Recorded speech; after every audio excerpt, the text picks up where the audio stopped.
Mga paraoma sa Naga City asin Camarines Sur, pigbidaan sa indang mga produkto sa ginibong trade fair kan DTI sa Sarong Mall sa Naga City. Uyan report ni Rosie Nieva.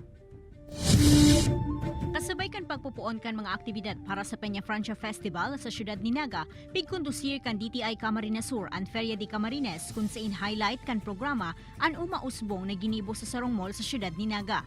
Digdinatawan in tsansa ang mga agrarian reform beneficiaries as siniba pang grupo kan mga paraoma na ibidaan sa indang mga agricultural products. Sigon sa DTI, mauot nindang ipahiling sa publiko na anasambitan ng mga persona ang bako sa mga ordinaryong paraoma alagad sa naman sindang farmer entrepreneurs sa ngunyan. Apwera kaya sa mga raw products, igwa naman in mga processed foods na pigbibilog ang mga ini na mas makakakuanin atensyon sa mga customers.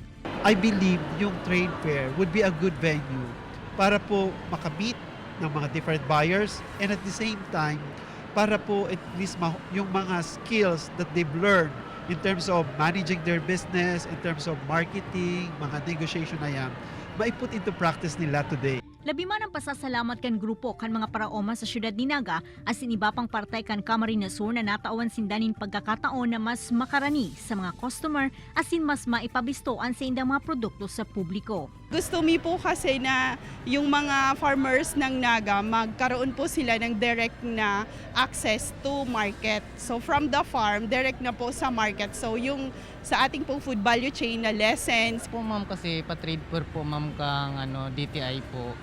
Consign po kami ma'am po sa sarong organization na imbitaran po na mag digdi pag trade fair po. Lawag man po kami ng mga produkto po ma'am. Kaibanan si Jovel Ubiso, Rosie Nieva, Balitang Bicolandia.